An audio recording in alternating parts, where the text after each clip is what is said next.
आज की तारीख पे हमारे पास वो सैन्य शक्ति है जो दिन ब दिन बढ़ती जा रही है। तो ये 3 चीजें जो डिटरेंस के लिए काम करती हैं, और मैं कहना चाहूंगा आज की तारीख पे डिटरेंस काम कर रहा है। जहां तक हम जम्मू कश्मीर की बात करें तो जम्मू कश्मीर के हालात कैसे हैं? जम्मू कश्मीर के हालात देखिए, 5 दिसंबर 2019 से आज जो है बहुत ज्यादा बदलाव आया है। जब 2019 में आप देखिए, जब हमारा संविधान का अनुच्छेद 35 अल्फा जब हम लोगों ने निरस्त किया था, उससे लेके आप कुछ पूछना चाह रहे थे पहले? मैं नहीं अच्छा, आप तो उसमें सबसे बड़ी बात ये थी कि सबसे बड़ा बदलाव ये आया कि एक मोहतरमा थी, मुझे याद है उस वक्त मेरे पास आई थी जब मैं नदन आर्मी कमांडर था, तो उन्होंने बताया था कि उसके पहले क्या होता था, जब स्कूल के प्रिंसिपल बोलते थे कि बच्चे कल स्वतंत्रता दिवस है तो देश के झंडे का चित्र बना के लेके आना, तो वो घर जाके पूछते थे मम्मी कौन से देश का चित्र बनाना है झंडे का। लेकिन 5 अगस्त 2019 से सबसे बड़ी बात यह हो गई कि हमें पता है कि भारत के झंडे का ही चित्र बना के लाना है। तो जो पॉलिटिकल क्लैरिटी हमको बोलते हैं वो एक बहुत बड़ी आ गई। उसके कारण क्या फायदा हुआ आप देखिए, तकरीबन 25 से 26 हजार करोड़ का तो इन्वेस्टमेंट ऑलरेडी जो वहां पे हो चुका है। जो कॉलेजेस हैं, IIT, IIM, NIFT, एम्स, सब कुछ खुलने, कॉलेजेस बहुत खुल गए हैं। 21% तो स्कूल्स का खुलने का इजाफा हो गया है। इस बार बताया गया है कि 24,000 तकरीबन जो स्टूडेंट हैं वो हमारे इसमें अपना NIFT में, ये अपना NEFT में पास हुए हैं। तो ये तो है, मैं जहां बात कर रहा हूं, जहां तक हमारे उन्नति की बात है, डेवलपमेंट की। जहां तक आप जायजा लें कि आतंकवाद का क्या है, आतंकवाद भी बहुत ज्यादा गिरावट आई है। यहां तक कि अभी इस बार तकरीबन में 31 मिलिटेंट मारे हैं, टेररिस्ट मारे हैं, जिसमें कि तकरीबन 61% जो पाकिस्तान टेररिस्ट हैं। रिक्रूटमेंट इस बार सिर्फ एक हुआ था और वो भी पकड़ा गया। सिर्फ एक रिक्रूटमेंट है तो वो भी पकड़ा गया था। तो कहने का ये मतलब है, देखिए पत्थरबाजी नहीं होती है, नारेबाजी नहीं होती है, बंद नहीं होते हैं, सब चीजें रुक गई हैं। अभी देखिए जो आपकी उधमपुर श्रीनगर बारामूला जो 272 किलोमीटर वाली ट्रेन है वो कितनी अच्छे से यूज हो रही, इस्तेमाल हो रही है। इस बार तो जब हमारी रोड बंद थी तो जो एप्पल भी थे, जो सेब भी वहीं से लाए गए। तो ऊपर नीचे का जो हमारा मूवमेंट है वो है। अमरनाथ यात्रा देख लीजिए, पहलगाम हुआ, लोगों को लगा पता नहीं अमरनाथ यात्रा में इस बार लोग आएंगे कि नहीं, बट पिछले 4 साल का जो हमारा औसत है वो तकरीबन 4.3 लैक्स था, और इस बार हमारा 4.13 लैक्स सैलानी आए सिर्फ अमरनाथ यात्रा के लिए। तो कहने का ये मतलब है कि सारे मापदंड आप देखें तो जम्मू कश्मीर में बदलाव आ रहा है, अच्छे के लिए आ रहा है। जो उसका एक यूथ है, जो जवान है, वो जो उसे चाहिए एक आशा और विश्वास की जो एक जागरूकता है वो बढ़ती जा रही है, और भारत के प्रति जो एक सम्मोह है वो बढ़ता जा रहा है, पाकिस्तान की तरह उसका मोह भंग होता जा रहा है। रेड फोर्ट जैसे अटेम्प्ट्स को हम एक डेस्परेट अटेम्प्ट कह सकते हैं वहां के यंगस्टर्स को बरगलाने के लिए भी, लेकिन यूथ मोटे तौर पर आपको लग रहा है जम्मू कश्मीर का अब भारत के साथ है, क्योंकि आर्मी ने बहुत एफर्ट्स किए हैं पहले से आवाम को जोड़ने के लिए। जो गुडविल स्कूल से जो शुरुआत होती है, जी। आप अभी आश्वस्त और सैटिस्फाइड हैं, संतुष्ट हैं जितना रिश्तों को लेकर प्रोग्रेस हुआ है वहां पर? सबसे बड़ी बात तो यह है कि आज का आम नागरिक जम्मू कश्मीर का भारत के हर कोने कोने में जाना चाहता है, वहां पे व्यवसाय करना चाहता है, और वहां के लोग, बाहर के लोग अभी जम्मू कश्मीर में आना चाहते हैं। उससे बड़ी बात यह है कि जम्मू कश्मीर के लोग जो वहां के हालात देख के परेशान होकर बाहर निकल गए थे, वो भी कश्मीर में वापस आना चाहते हैं और अपना उत्तरदायित्व संभालना चाहते हैं कि वो जम्मू कश्मीर के लोगों के लिए क्या करना चाहते हैं। मेरे लिए सबसे बड़ी बात यह है। और जहां तक आर्मी गुडविल स्कूल की आपने बात की है, उसमें तो मैं बताऊंगा कि जो हमारे कमांडर्स हैं वो काफी बेचारे प्रेशर में रहते हैं, क्योंकि हर बच्चा उस स्कूल में ज्वाइन करना चाहता है। तकरीबन 17,000 हमारे बच्चे हैं, 1,000 तो हमारे शिक्षक वहां पर हैं, और वो स्कूल जो है मेरे ख्याल से बहुत ही अच्छा काम कर रहे हैं। उसमें हमने इंजीनियर्स, करीब 25 डॉक्टर्स और 6 तो मतलब फौजी हमने कमीशन ऑफिसर्स दिए हैं। तो हर जगह वो लोग फैले हुए हैं और वो एक उत्साह की और आशा की उमंग लेके आ रहा है।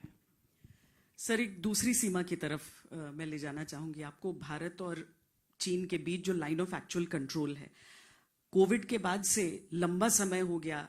हम सब सियाचिन पे की बात करते हैं, लेकिन ये कोई छोटा सियाचिन नहीं है, ये भी बहुत ही कठिन एक जगह है जहां पर लगातार 5वां या 6ठा विंटर अब होने जा रहा है जहां पर हमारी सेना तैनात है।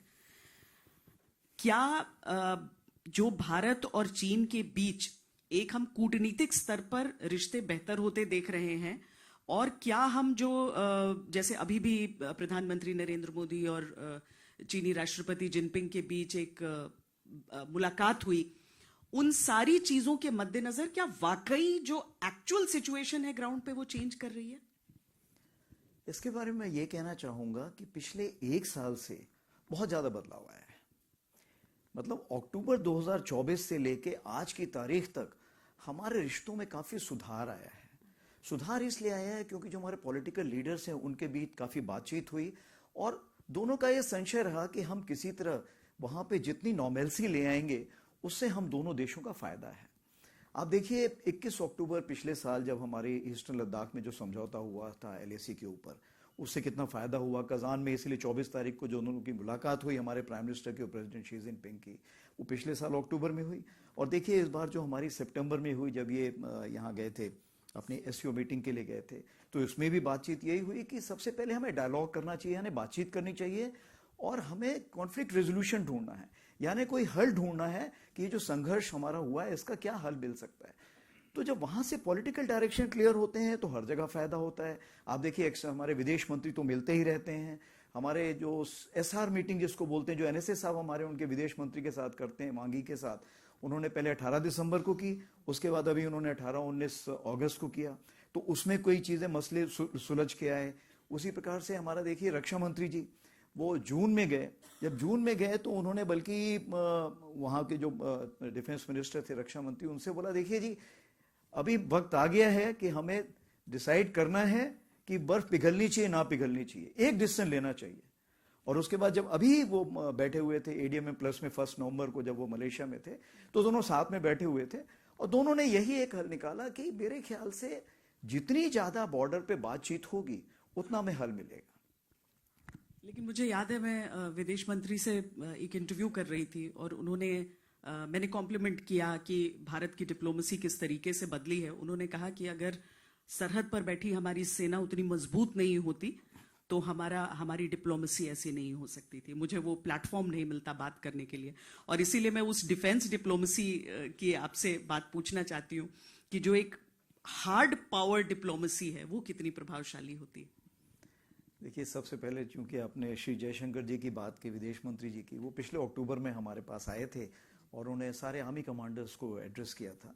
जब उन्होंने संबोधन किया था तो उन्होंने हमें ये बताया था कि डिफेंस डिप्लोमेसी एक ऐसी चीज है जिसमें मेरे ख्याल से भारतीय सेना को बहुत कुछ करना है, अभी बहुत कुछ सीखना है, बहुत कुछ करना है, क्योंकि ये मेरे ख्याल से डिप्लोमेसी का बहुत अहम भूमिका निभाती है। तो हम बात करें तो hard power and soft power, diplomacy soft power हुई, फौज हार्ड पावर हुई, अगर दोनों को आप मिलाते तो स्मार्ट पावर बन जाता है। तो इसका मतलब ये है कि डिफेंस डिप्लोमेसी को हम स्मार्ट पावर बोलते हैं।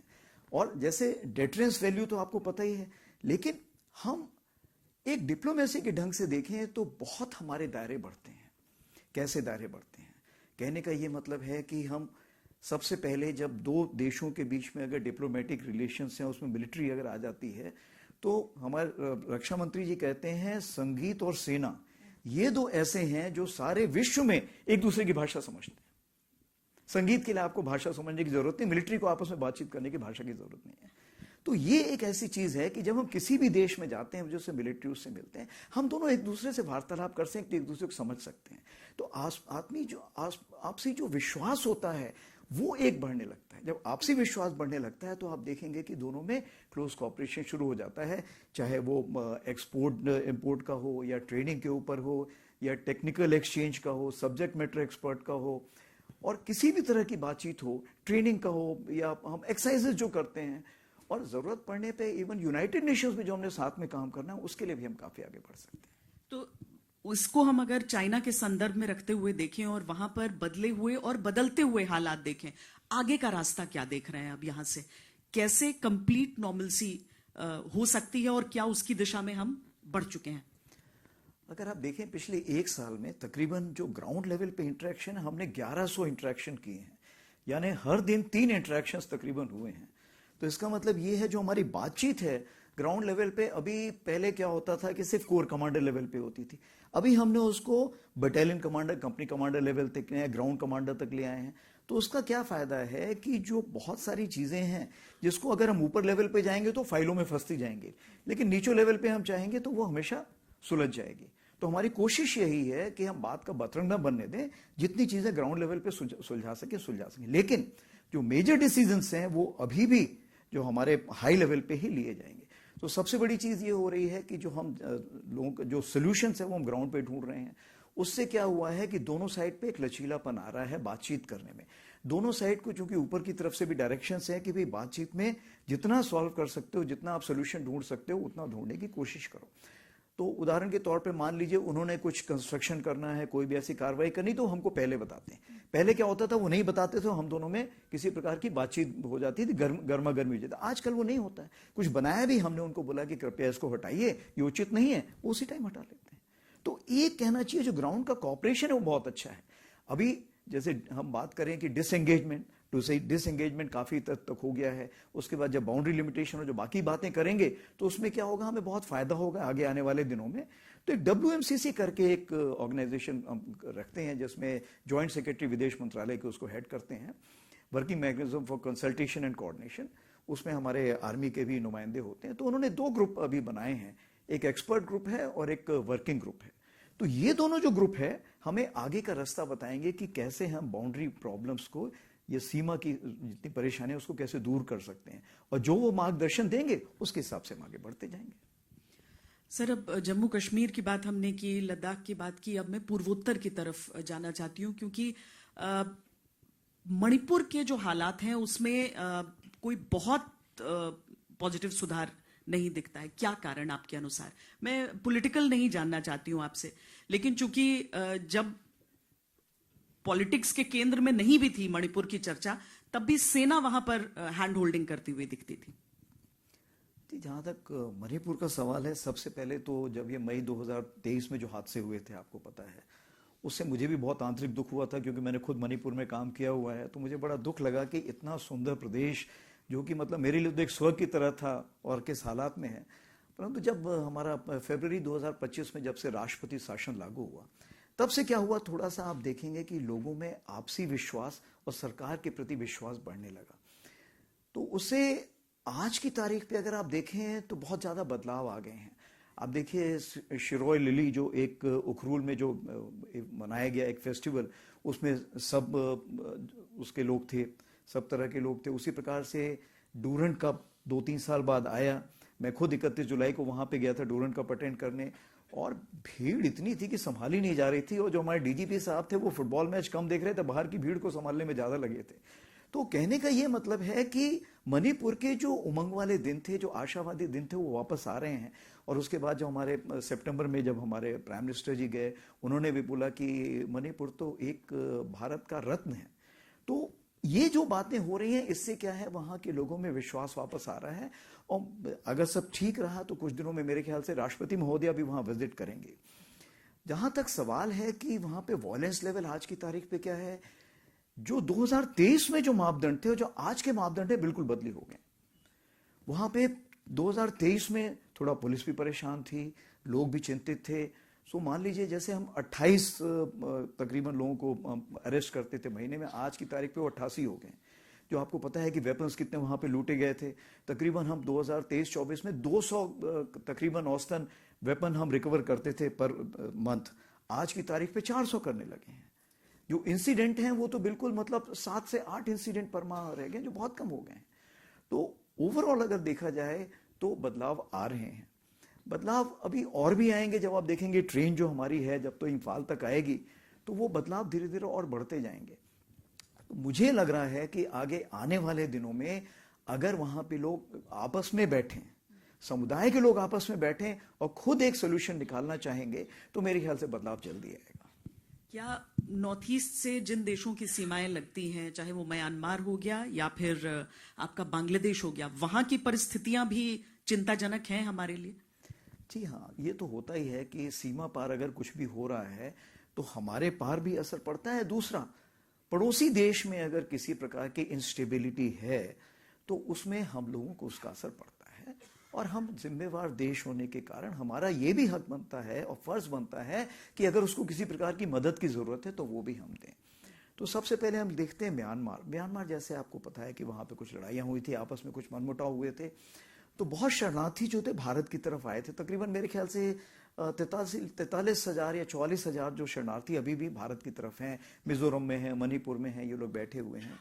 तो उनको हम संभाल रहे हैं क्योंकि हम चाहते हैं वो स्वेच्छा से वापस जाएं। जब तक वहां के हालात में अगर थोड़ा सा असमंजस है तब तक हम उनको वहां पे संभाल के रख रहे हैं। लेकिन परेशानी हमें तब आती है जब उस जमीन पे जब किसी का नियंत्रण नहीं है और उस जमीन को कोई भी आतंकवादी भारत के अगेंस्ट इस्तेमाल करे तो वो हमें मंजूर नहीं है। तो उसके लिए हम जरूर सख्ती से कार्रवाई करेंगे। तो ये एक चीज हुई।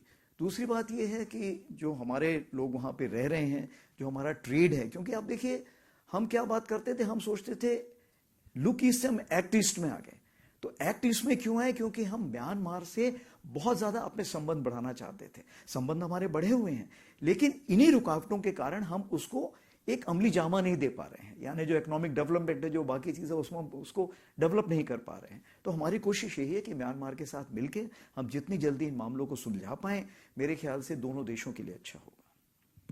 थिएटराइजेशन की तरफ बढ़ती हूँ, क्योंकि एक ऐसी चीज है जिसकी चर्चा बहुत लंबे समय से हुई, जरूरत की बात हुई। 5 साल लगभग हुए हैं, क्या उतना हम आगे बढ़ पाए हैं इसमें जितनी जरूरत थी? क्या इसकी आवश्यकता है? अगर ये सारी चीजें आप एक्सप्लेन कर पाए सर। देखिए, थिएटराइजेशन जो होता है वो भौगोलिक आधार पर है और हमारी दो तरफा जो हमारी सीमाएं हैं उसके ऊपर है, जो आंतरिक हमारी चुनौतियां हैं उनसे डील करता है। फिर दूसरी चीज ये है कि इसके अलावा हमारी नई डोमेन्स आ गई। पहले हम बोलते थे थल, नभ और वायु, सिर्फ 3 की बात करते थे। बट आज देखिए आपके पास साइबर आ गया है, स्पेस आ गया है, इंफॉर्मेशन वॉरफेयर आ गया है, इलेक्ट्रोमैग्नेटिक स्पेक्ट्रम आ गया है, कॉग्निटिव आ गया है, और भी ऐसे बहुत सारी चीजें आ गई हैं। दूसरा, अभी लड़ने वाले कौन है? आप देखिए अभी आपके साथ सीएपीएफ कंधे से कंधा लगाकर लड़ रही है। उसी प्रकार से देखिए इस बार जब हमने सिविल डिफेंस और जब वो हमने तैयारी शुरू की थी 6-7 के पास सिविल डिफेंस की, सारे एनसीसी के बच्चे लगे हुए थे। उसी प्रकार से हमारी इतनी सारी इंटेलिजेंसीज हैं, फिर हमारे एनटीआरओ है, आईएसआरओ है, इसरो है। प्लस आप देखिए जब लड़ाई लगती है तो सेना को तो एक जगह से दूसरी जगह मूव ही करते रहना पड़ता है। तो हमारी रेलवेज हैं, हमारे सिविल एविएशन है, हमारे रसद पहुंचाने के लिए एफसीसीआई है। तो इन सब को संभालने के लिए, एक साथ करने के लिए, और जैसे मैंने आपको बताया आप सिंदूर में सबसे हमने बात क्या सीखी कि हमें निर्णय लेने के लिए वक्त नहीं मिलेगा। दूसरी चीज, हमें हर स्तर पे अलग अलग जगह पे निर्णय लेने पड़ेंगे। तो इसके लिए थिएटराइजेशन मेरे ख्याल से बहुत अहम भूमिका निभाएगा। तो अभी हम कह सकते हैं कि ये लड़ने के तरीके को कैसे बदलेगा? हाँ, लड़ने के तरीके को सबसे पहले ये बदलेगा। पहले क्या होता था कि हमारे पास काफी दिन होते थे, तो चलिए जी आज लड़ाई हुई, लड़ाई के बाद शाम को रिपोर्ट आई, उसके बाद रात को बैठे, फिर सवेरे देखा अगले दिन कैसे लड़ाई लड़नी है। कोई तीसरे दिन लड़ाई लड़ेगा, कोई चौथे दिन लड़ाएगा। अभी वो वक्त नहीं है। अभी 88 घंटे में अगर आपको पूरी लड़ाई लड़नी है तो आपने पूरी जितनी भारत देश की ताकत है पूरी झोंकनी है आपने। अगर आप बोले नहीं जी सिर्फ एयरफोर्स करेगी फिर देखेंगे हम, उसके बाद श्री गणेश होगा, अभी सिर्फ नेवी करेगी फिर देखा जाएगा, ऐसे नहीं होगा। अगर हमने किसी देश को हराना है और उसको सिखाना है कि भारत देश की कितनी ताकत है, तो हमें सारी ताकत एक साथ झोंकनी पड़ेगी। और उस समय हमें बैठ के विचार विमर्श करने का वक्त नहीं मिलेगा। उस समय हमें जो थिएटराइजेशन के जो थिएटर के कमांडर होंगे उनको पूरी हमें डेलीगेशन करना पड़ेगा। आपके सुपुर्द पूरी जिम्मेवारी की जाती है, सारे रिसोर्सेज आपके सुपुर्द किए जाते हैं। अभी आप कार्रवाई शुरू कीजिए। तो जिस फ्यूचर वॉर की हम बात करते थे, मतलब द फ्यूचर इज हियर, और हम तैयार हैं उसके लिए। देखिए, भारतीय सेना फ्यूचर को बड़े अलग ढंग से देखती है, क्योंकि भारतीय सेना जमीन से टिकी रहती है। उड़ो कितने भी, बट जमीन से अपना कनेक्शन मत छोड़ो। तो भारतीय सेना कुछ ऐसे ही है। देखिए, हम 5 जनरेशन की अपनी लड़ाई लड़ते हैं। 5 जनरेशन ये है जो ट्रेंच वॉरफेयर है, क्योंकि अब हमारी सीमाएं हैं तो हमने मोर्चे संभाल रखे हैं, आज भी फ्यूचर में भी संभाल के रखेंगे, उसमें कोई बदली नहीं है। उसी प्रकार से जो हमारे तोप खाने हैं या जो हमारे बख्तरबंद गाड़ियां, टैंक है, आर्टिगन्स हैं, वो 2nd 3rd जनरेशन वॉरफेयर वो भी होगा। फिर हाइब्रिड वॉरफेयर है। हाइब्रिड वॉरफेयर से मतलब कहने का कि जो कन्वेंशन लड़ाई और नॉन कन्वेंशन, नॉन ट्रेडिशन, वो भी लड़ाई हम लड़ रहे हैं। अभी ये नई चीजें आ गई आपके पास, आर्टिफिशियल इंटेलिजेंस आ गई, क्वांटम आ गई, सारी चीजें। तो मेरे पास जो इतना दायरा है, मुझे जितने भी आते जा रहे हैं उतने में शामिल करते जा रहा हूं। ये इंडियन सिविलाइजेशन की जगह आते जाओ, सब एसिमिलेट होते जाओ, सबको मिलाता जाऊंगा। तो भारतीय सेना का काम है सबको मिलाता जाए। तो मुझे मोर्चे की लड़ाई लड़नी है, आर्टिफिशियल इंटेलिजेंस, ड्रोन की लड़ाई सबकी एक साथ लड़नी है। तो मैं इन सब की लड़ाई के लिए आज की तारीख पे तैयार हूं और इस सब सारी जनरेशन में टेक्निक को मैं इन्वॉल्व करते जा रहा हूं। पर अगर ठोस कदम मैं पूछूं कि क्या कर रहे हैं इसकी तरफ भारतीय सेना क्या कदम उठा रही है फ्यूचर वॉर के लिए तैयार होने के लिए? तो जैसे मैंने आपको पहले बताया था कि हमारे जो पिछले चीफ साहब थे मनोज पांडे साहब, उन्होंने ईयर ऑफ ट्रांसफॉर्मेशन किया था। नो, ईयर ऑफ ट्रांसफॉर्मेशन, रूपांतरण का साल, एक साल में तो रूपांतरण नहीं आ सकता। बदलाव लाने के लिए it's like a social change, बहुत वक्त लगता है। तो मैंने इसीलिए से दशक का निर्देश दिया कि इसको दशक का बनाया जाए। तो इसमें कुछ 5 पहलू हमने 5 स्तंभ स्थापित किए, जिसमें सबसे पहले है रीस्ट्रक्चरिंग। रीस्ट्रक्चरिंग का ये मतलब है कि कैसे हम ऑर्गेनाइजेशंस को बदली कर सकते हैं। तो अभी हमने क्या किया, फ्यूचर वॉर को मद्देनजर रखते हुए हमने काफी रीस्ट्रक्चरिंग लाई। जैसे इलेक्ट्रॉनिक वॉरफेयर के हमने कुछ बदलाव लाए हैं। आप देखिए कि हमने जैसे पहले मैंने आपको बताया कि हमें लेसन क्या मिला कि हमें इंटीग्रेटेड लड़ाई लड़नी है, यानी हमें छोटी टुकड़ियां रखनी पड़ेंगी बट वो आपस में इंटीग्रेटेड हो। तो हमने रुद्रा ब्रिगेड की। फिर हमें पता लगा कि हमें कुछ छोटी एजाइल यूनिटें चाहिए जो मॉडर्न भी हो और छोटी हो तो ज्यादा मूवमेंट भी कर सके, तो हमने भैरव खड़ी की। फिर ड्रोन वॉरफेयर शुरू हुआ तो उसके लिए हमने शक्तिमान और दिव्यास्त्रा खड़ी की और इन्फेंट्री बटालियन की अश्नी प्लेटून खड़ी की। तो कहने का ये मतलब है कि हमने रीस्ट्रक्चरिंग जो है बहुत तेज स्पीड से अभी हम करने की कोशिश कर रहे हैं।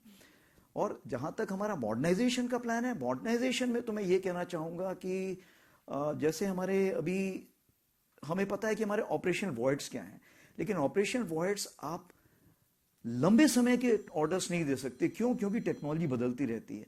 तो हमें इमरजेंसी प्रोक्योरमेंट की काफी फ्रीडम मिली। जब इमरजेंसी प्रोक्योरमेंट की फ्रीडम मिली तो हमने उसमें क्या किया कि जो बेस्ट टेक्नोलॉजी थी हम उसको लाए। क्योंकि जब बेस्ट टेक्नोलॉजी हमारे पास आती है तो जो हमारे जवान होते हैं, जो हमारे ऑफिसर्स होते हैं, वो इस टेक्नोलॉजी को समझते हैं। जब समझते हैं तो उसका इस्तेमाल कैसे करना है और इन चीजों की कितनी अहमियत है, कितनी जरूरत है, उसको बढ़ावा दे सकते हैं। और इसी चीज को मद्देनजर रखते हुए EP 2025 भी हमको दिया गया है और हम उसमें काफी ये टेक्नोलॉजी वगैरह ला रहे हैं जिसको कि हम इसको बढ़ा पाएं।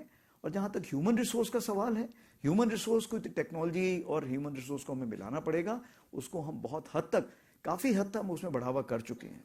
इसीलिए 2024 और 25 को हमने ईयर ऑफ टेक्नोलॉजी एब्जॉर्प्शन बताया था और इसको हम आगे कैसे बढ़ा रहे हैं अभी, ईयर ऑफ नेटवर्किंग और डेटा सेंट्रिसिटी 26 और 27। तो ये देखेंगे, ये प्रक्रिया है। लेकिन 2028-29 को अगर हम देखेंगे तो आउटपुट की तरफ जाएगा, आउटकम की तरफ जाएगा कि इन सब चीजों में AI हम अभी भी इस्तेमाल कर रहे हैं, लेकिन उस समय AI को हमें बिल्कुल फाइनल स्टेज पे ले जाना पड़ेगा और हर जगह AI दिखना चाहिए। ये मेरा सोच विचार है 2028 तक। तो बजट जो होता है, जो रक्षा बजट है, उसका प्रभावी इस्तेमाल नंबर 1, और दूसरा प्राथमिकताएं कैसे, क्योंकि जितनी हमारी जरूरतें, जितने हमारे दुश्मन हैं, उसके हिसाब का हमेशा ऐसा लगता है जब हम आम लोग ही सोचते हैं कि यार बजट थोड़ा कम लग रहा है उसमें, लेकिन आपको उसका तय करना है, आपकी प्राथमिकताएं और उसके प्रभावी इस्तेमाल की क्या तरीका होता है? देखिए, जब मैंने चीफ टेक ओवर किया था तो मैंने जितने भी ओहदेदार हैं भारत के, सारे लीडर्स, सबसे मैंने बात की थी। उन्होंने बोला बजट की चिंता मत कीजिए, आप बजट की चिंता मत कीजिए और बस मैं तो यही लेके बैठूं।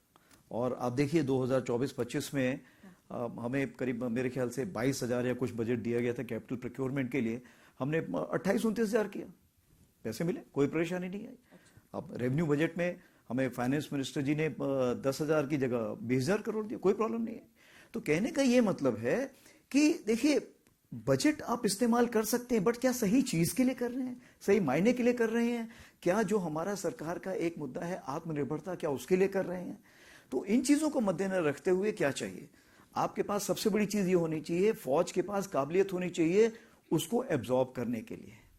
आप मार्केट को, बुद्धिजीवी को, उद्योग जगत को बता सकें कि मुझे क्या जरूरत है। वो जरूरत है क्या वो बना सकता है, या वो इंपोर्ट करके लाके उसमें सिर्फ एक नाम लिख के बदली करके आपको दे रहा है? तो उसके लिए भी वक्त चाहिए। तो जैसे जैसे आपको आपकी जरूरतें लोग समझते जाएंगे, जैसे जैसे हमारा मार्केट उसको बनाने की काबिलियत हासिल करता जाएगा, मैं यकीन मानता हूं कि बजट जो है वैसे वैसे बढ़ता जाएगा। अब अंतर्राष्ट्रीय रूप से मैं यूनाइटेड नेशंस के बारे में, और यूनाइटेड नेशंस की, क्योंकि हमारी पीस कीपिंग फोर्सेस जो रहती है उसमें इंडिया का कंट्रीब्यूशन बहुत बड़ा रहता है, पर जब पूरी दुनिया में यूएन की ही प्रासंगिकता को लेकर सवाल उठने लगे हैं, उसमें पीस कीपिंग में की भूमिका और भारत की भूमिका उस पीस कीपिंग में कैसे देख रहे हैं? देखिए, इसमें दो बातें हैं। आपने बोली यूएन की प्राथमिकता। बात यूएन की प्राथमिकता की नहीं है, बात यूएन के स्ट्रक्चर की है, कंपोजिशन की है। यूएन की प्राथमिकता तब सच्ची मानी जाएगी जब वो सही मायने पे यूनाइटेड नेशंस के जो वहां पे हमारे देश हैं उन सबको रिप्रेजेंट कर रहा हो। अगर भारत परमानेंट सिक्योरिटी काउंसिल में नहीं है तो मेरे ख्याल से यूनाइटेड नेशंस की प्राथमिकता पे लोग तो सवाल उठाएंगे ही। अब जब हम बात करें कि हमारा क्या है, हम यूनाइटेड नेशंस को पूरे ढंग से सपोर्ट करते हैं, स्पेशली जो भारतीय सेना है और यूएन पीस कीपिंग ऑपरेशन से डील करती है, हम तो उसको पूरा सपोर्ट करते हैं। और कुछ पैसों की कमी होने के कारण, कुछ बजटिंग की कमी होने के कारण भी हम किसी प्रकार से अपने किसी उसमें सपोर्ट में कटौती नहीं कर रहे हैं। आप देखिए, अभी हमने यूनाइटेड नेशंस के जो ट्रुप कंट्रीब्यूटिंग कंट्रीज के चीफ से पहली बार हुआ है, और इसके लिए मैं जॉन पियर लेक्वा जो हमारे अंडर सेक्रेटरी जनरल हैं पीस कीपिंग के, या हमारे एम्बेसडर हरीश साहब हैं जो परमानेंट मिशन में वहाँ भारत में के बैठे हुए हैं यूनाइटेड नेशन में, इन दोनों का ये सोच विचार था कि क्यों ना ये किया जाए, और हमने उसमें पहल दिखाई। तो हमने सोचा कि 30 देशों के हम इनको चीफ्स को बुलाएंगे, और रक्षा मंत्री जी से, विदेश मंत्री जी से इसकी परमिशन मिली। सबसे बड़ी बात यह है कि इतना ज्यादा इसका एक कौतूहल था, इतना ज्यादा लोगों में जोश था कि हमें 30 का भी परमिशन लेनी पड़ी 32 करने के लिए। मतलब इतने ज्यादा इसमें लोग आना चाहे, क्योंकि मेरे ख्याल से भारत का एक इसमें, हम 1960 से इसमें रहे हैं, और हमारे सलारिया जी थे, जो मेरे सलारिया जिनको कि परमवीर चक्र भी मिला है यूनाइटेड नेशंस में, तो तब से हम इतिहास में आप देखिए कि यूनाइटेड नेशंस में हमने अहम भूमिका निभाई है। आज भी हम पहले 5 देशों में हैं, हम 5000 से ज्यादा हमारे ट्रुप्स आज भी काम करते हैं। तो हमारा एक जो स्तर है वो बहुत ही ऊंचा है। लोग हमको एक नेचुरल लीडर या एक नेतृत्व के रूप में उभरता देखते हैं। तो हम एक जिम्मेवार उसके पार्ट हैं यूनाइटेड नेशंस के, और आगे आने वाले दिनों में भी रहेंगे। जनवरी 2025 में इस साल को सुधारों का वर्ष रक्षा मंत्री राजनाथ सिंह की तरफ से घोषित किया गया था। क्या उपलब्धियां सर उस हिसाब से जब आप पलट कर देख रहे हैं पूरे साल की तरफ? 2025 जो ईयर ऑफ रिफॉर्म्स या सुधार का वर्ष जो डिक्लेयर किया गया था, मेरे लिए तो वरदान साबित हुआ, क्योंकि मैंने डिकेड ऑफ ट्रांसफॉर्मेशन जैसे आपको बताया रूपांतरण का दशक निर्धारित किया था। तो उससे क्या हुआ, उन्होंने 9 स्तंभ दिए, और उस 9 स्तंभ में मैंने अपने 5 स्तंभ जोड़ दिए। तो हर जगह पे जैसे मैंने आपको रिस्ट्रक्चरिंग बताया, मॉडर्नाइजेशन बताया, उसी प्रकार से हमने जो प्रणाली है या प्रक्रिया है जिसको हम सिस्टम प्रोसेस फंक्शंस है उसमें बहुत ज़्यादा बदलाव लाने की कोशिश की। और जॉइंटनेस और इंटीग्रेशन, तो अगर हम जॉइंटनेस और इंटीग्रेशन की बात करें तो इसमें सबसे बड़ा ये था, चूंकि ये मिनिस्ट्री ऑफ डिफेंस के अंदर ही था, तो इसमें तकरीबन सीडीएस साहब ने 200 ऐसे एरिया ऑफ फोकस देखे थे जिसमें कि हम जॉइंटनेस ला सकते हैं। तो इसमें तकरीबन 30% जो है जिसमें हम ऑलरेडी ला चुके हैं, बाकी पे बातचीत हो रही है। तो जैसे ट्रेनिंग इंस्टीट्यूट है जहाँ पे शिक्षा प्रदान की जाती है, तो तीनों सर्विस के हमने करीब 4 से 5 तो हमने वो किए हैं। लॉजिस्टिक नोड होते हैं, जैसे 3 लॉजिस्टिक नोड हमने उसमें किए हैं। कॉमन मिलिट्री स्टेशन होते हैं। उसी प्रकार से आप देखेंगे कि भारतीय सेना के पास हम बहुत सारे स्कूल्स और कॉलेजेस चलाते हैं अपने बच्चों के लिए, जो हमारे बच्चे होते हैं, तो उसमें भी हमने नेवी और एयरफोर्स के बच्चों को भी उसमें शामिल कर लिया है। तो देखा जाए जॉइंटनेस की जो प्रक्रिया है उसमें बहुत ज़्यादा बदलाव आया है, बहुत ज़्यादा तेजी आई है। उसी प्रकार से जॉइंट कम्युनिकेशन आर्किटेक्चर हो गया, जिसमें कि हम तीनों का जो आपस में बातचीत कर सके, कम्युनिकेशन भी हमारे अलग अलग थे तो वो भी साथ ले आए गए। अभी आगे बात करें तो विदेशों में, अभी पहले आप देखिए क्या होता था कि पहले जैसे ही आप बाहर से कोर्स करके आए, या यहाँ से जो बाहर कोर्स करके लोग गए, जो यहाँ के लोग थे, मतलब जो बाहर के लोग यहाँ के कोर्स करते थे, तो आपस में बातचीत नहीं होती थी, सिक्योरिटी का एक वो होता था। तो हमने एक वेबसाइट शुरू की, फ्रेंड्स फॉर लाइफ। तो इसका मतलब ये है, अगर हम वसुधैव कुटुंबकम की बात करते हैं, हम विश्वमित्र की बात करते हैं, विश्व गुरु की बात करते हैं, तो हम कट ऑफ होकर कैसे रह सकते हैं? तो अभी क्या है, हम आपस में बातचीत करते हैं, आपस में मिलते हैं। और कर्नल सेनेमोव को तो मैंने बोला आप व्हाट्सएप में बात कीजिए, क्योंकि जब बात करेंगे, बात करने से ही बात बनती है, एक दूसरे से हम बातचीत करेंगे, एक दूसरे के ज्ञान प्राप्त करेंगे, तो हम दोनों तरफ से फायदा होगा। विमेन एम्पावरमेंट, चूंकि आप बैठे तो मैं इसके बारे में जरूर बात करना चाहूंगा।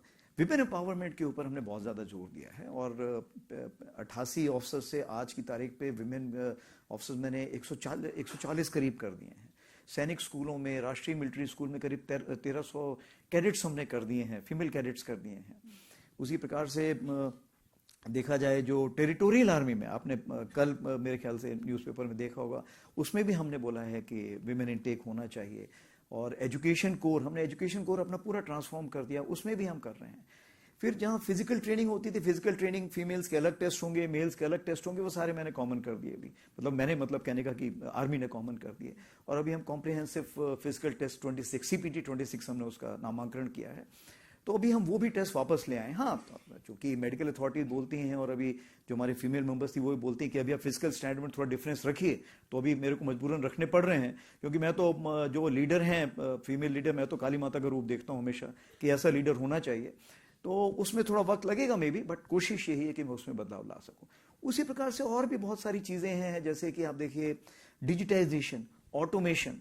और आप बात करें रक्षा मंत्रालय की, जो डिफेंस प्रोक्योरमेंट मैनुअल है नया निकाला गया है, डिफेंस एक्विजिशन प्रोसीजर्स जो हैं वो बिल्कुल बनने की कगार पर है। मेरे ख्याल से 31 दिसंबर तक बन जाएगा, तो जो हमारा नेक्स्ट फाइनेंशियल ईयर होगा उसमें वो लागू हो जाएगा।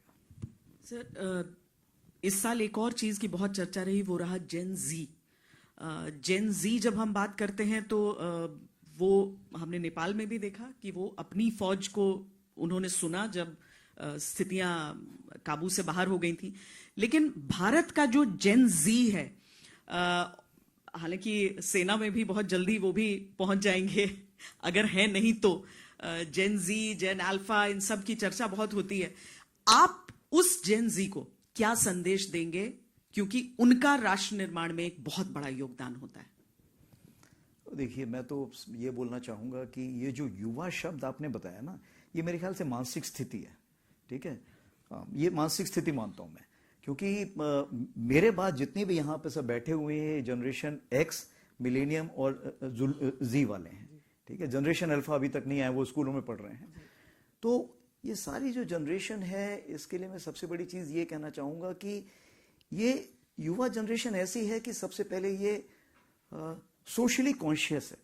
इसका मतलब ये सामाजिक जो है, इनको आज की तारीख पे पता है क्या कार्रवाई करनी है, कैसी है। डिजिटली फ्लुएंट है, इसका मतलब ये है कि आज की डेट पे ये डिजिटल हैं, बहुत ही सहज है उस ढंग से, एंड ग्लोबली कनेक्टेड है, यानी विश्व स्तर पर कनेक्टेड है।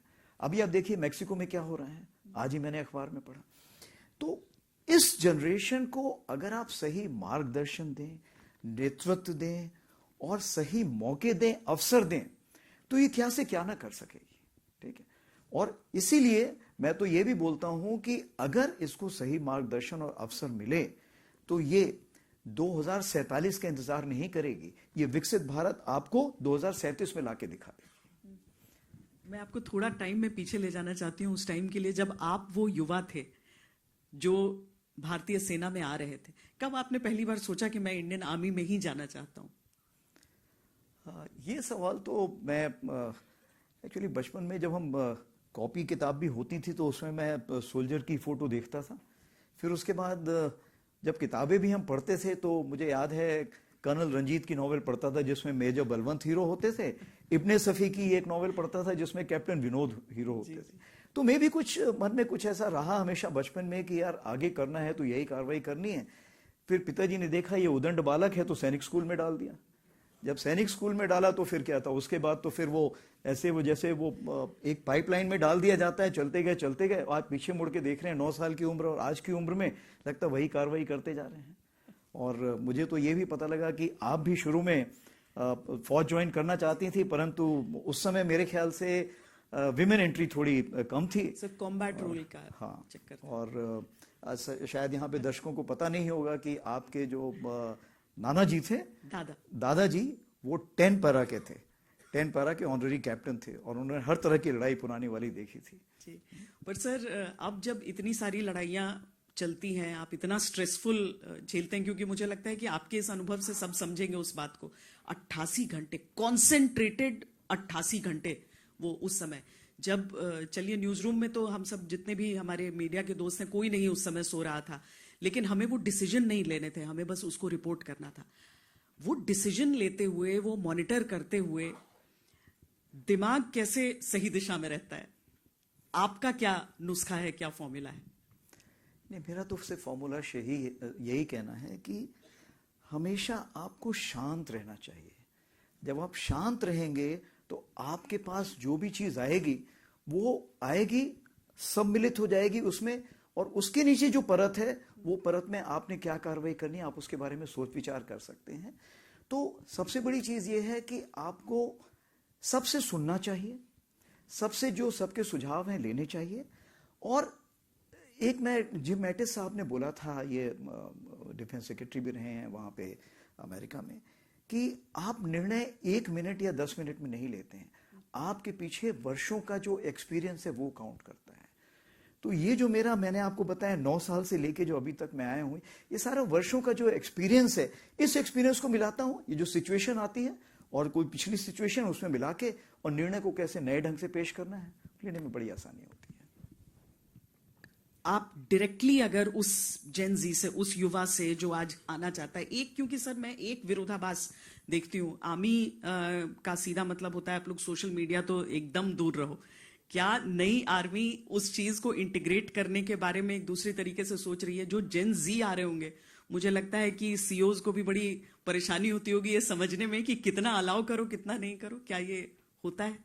ये तो एक परेशानी रहती है, क्योंकि जब वो युवा एनडीए में आता है तो उसको जो मुझे बताया गया है कि सबसे पहले तो कैबिन में ढूंढा जाता है कहाँ पे फोन छुपा रखा है। तो 3 से 6 महीने लगते हैं कैडेट को बताने के लिए कि बिना फोन के भी जिंदगी है, ठीक है। उसी प्रकार से तो ये चलता रहता है। लेकिन क्या स्मार्टफोन आज की जरूरत है? मेरे ख्याल से आज की निहायत जरूरत है। मैं जब जवानों से भी मिलता हूं तो यही बताता हूं, स्मार्टफोन निहायत जरूरत है, मैं उसको मना कभी नहीं करता हूं। क्यों? क्योंकि आपको देखिए, हम लोग तो फील्ड में रहते हैं, आपको बच्चे की फीस भरनी है, आप बच्चे की, मैं तो अपने दोनों बच्चों की पैदाइश के टाइम भी नहीं जा पाया हूं। तो आज का जब वो सैनिक जहां पर कहीं पर है, वो अगर वो चाहता है बच्चा तो किलकारी देखेगा कैसे? फोटो पे ही देखेगा। उसी प्रकार से पिताजी का भी हाल चाल पूछेगा, या धर्मपत्नी की डांट भी खानी तो फोन पे ही खाएगा। तो कहने का ये मतलब है कि सारी बातें, स्मार्टफोन बहुत ही महत्व रखती है। आपने अगर कुछ पढ़ना भी है, आज की तारीख पे आप कितनी कितनी बड़ी पुस्तकें लेके जाएंगी, आप उसी में पढ़ेंगे। तो स्मार्टफोन एक निहायत आपका जरूरत बन गई है, लेकिन ये आपको पता होना चाहिए कि कब आप उसको रखना है, कब नहीं रखना है। दूसरी चीज, सोशल मीडिया में क्या डालना है, नहीं डालना है। एक चीज होती है रिएक्ट, होता है रिस्पॉन्ड।